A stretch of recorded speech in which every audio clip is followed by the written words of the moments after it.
Hello everyone, in today's tutorial I'm going to show you how to achieve this cool text effect with CSS and JavaScript. So these are going to be our starting files. You can see if I reload here, we don't get anything, and this is the final. So we get this cool effect. So let's go take a look at our files. So we have an index.html, a style CSS, and an app.js. For index.html, we only have a body, an h1 with a class of text and the text of welcome. We're importing our app.js and our style, and we're using some font from Google Fonts.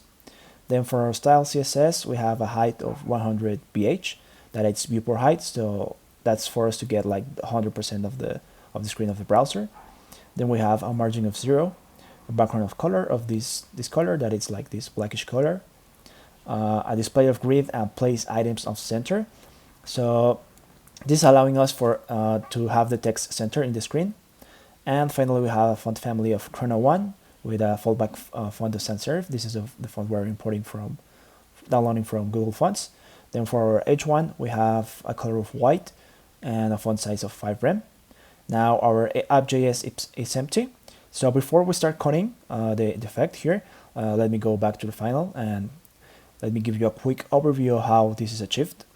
So if we inspect the element, we can see that the text, instead of being like text inside of the H1, it's a conjunction of span elements, each containing like each letter of the text, and they have a card index that this is a CSS variable, and they have a class of show. So the class show, so as we can see here, let me make this bigger. The card show has an animation that is called fade in, and that animation then it's the one that is making the text like go like from the bottom to top and with the opacity. And we're using this CSS variable in order for us to delay the animation. So this delay, it's increasing for each element as this number increases. So this is like a quick overview. If you didn't get like the whole picture, don't worry, we're going to code it. So okay, like we can close this. This is our same file. So the first thing we need to do is to get the text inside of the H1. So for that, let's do const text equal document query selector, and then what we can do is get the class text. As we can see here in the HTML, we know that the H1 has a class of text. So now let's log that to the console, and let's see what we got. So we see that we get the element, but we're not getting the text. So for that, we need to do the next would be const text string is equal to text dot text content. So now if we log that text string string, yep. Now text string is not defined. Oh yeah, I spelled it wrong. So now we can see we get the text, and now the next thing we need to do is to get each letter in an array as an individual element.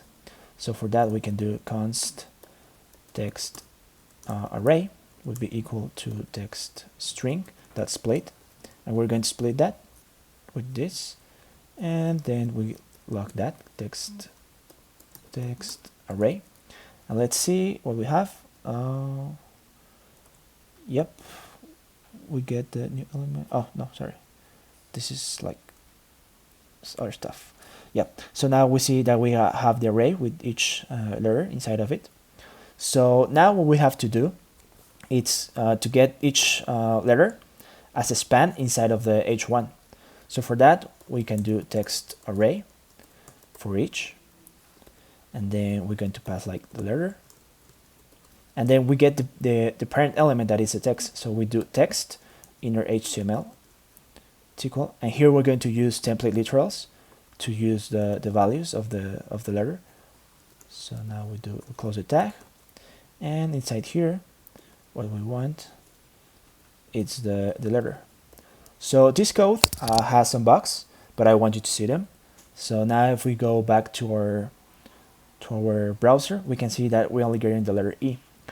Let's see why this is happening. So let's console log the letter. Console log letter. So the reason why this is happening is that for each time the function runs, we're assigning the inner HTML of the text to a new value. So in the first run, we're assigning the value to the inner HTML to W, then to E, but we're not getting the past value that is W. So now it's E, now it's L, now it's E, and finally it turns to E. So in order for us to fix that, what we can do is here add a plus sign. So what this does, it gets the previous value of the text inner HTML, and then to that value, that previous value, it adds the letter instead of replacing the whole value for the new letter. So now if we save, this is going to still have a bug, but I want you to see it. Now we get like the text, but we have duplicate text.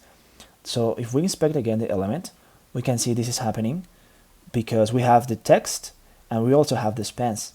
So to fix that, before running our for each, we have to do text, that is our parent element, and we have to do text content equal to an empty string. So that way we get rid of this welcome. Now if we save this, we can see that we have like the text and we don't have duplicates. The next part is to add a class here for us to add the animation. So we can do class, and let's call the class show. As of now, it won't do anything because the class it's still not declared in our style.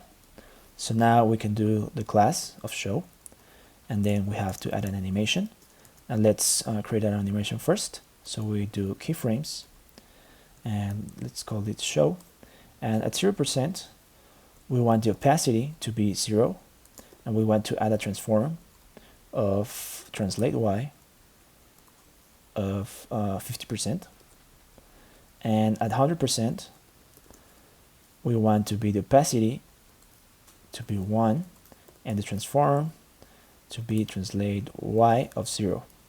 As we're using a transform and the show will be added to a span, the spans are inline elements, so they are affected by the transform.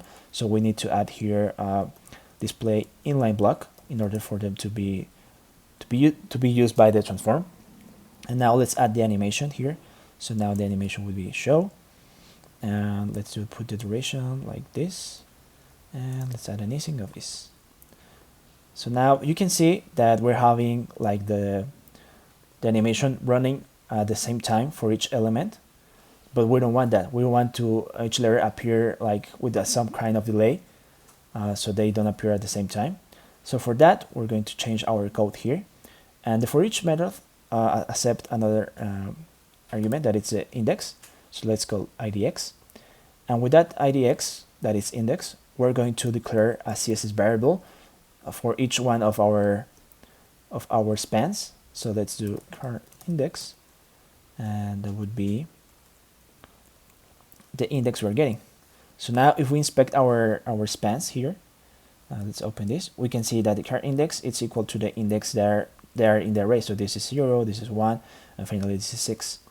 So now this is an individual CSS variable for each of the elements. So when we do the next thing, we're going to do a delay, like the animation shorthand property accepts a delay for the animation to run. If we put here 1 second, now you can see that the what I'm missing, yeah. So now here where I'm loading, the animation takes 1 second to run. But you can see we also have a problem, like we get the text and then the animation. That's because we're using like the 0 here. We're adding like a new property to our span that is opacity 0 and translate y of 50%. And the initial state of our span is to not have this.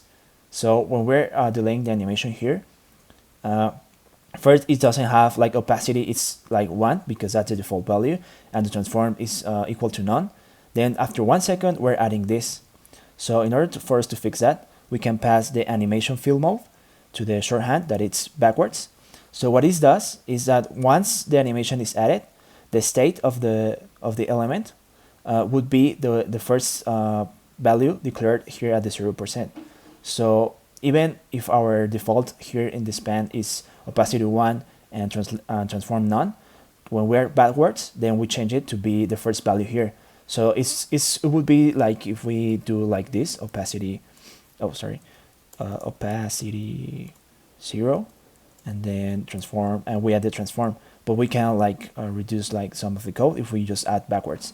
So now if we run this, you can see that the text doesn't appear until 1 second. So now we can use this delay, and we can mix it with our custom CSS variable. So in order for us to make it work, we need to use the calc function. And with the calc function, then we're going to use our var that we name car index, and we're going to multiply it for some milliseconds, let's say 30 milliseconds. So initially our car index would be 0 for the first element. So 0 by 30 would be 0. Then for the second element it will be 1. So 1 by 30. Then this would have the second element, the letter E, will have a delay of 30 milliseconds. And then the next letter will have a delay of 60 milliseconds. So now if we save this, the effect should be working. Yeah, I'm missing some. Yeah, I put this inside the bar, so it should be like this. So now this should be working, and yep, that's the effect. You can see here. Yep, that's how it works. If you like the tutorial, please subscribe, put a thumbs up, and share with your friends. That would be it. Thank you.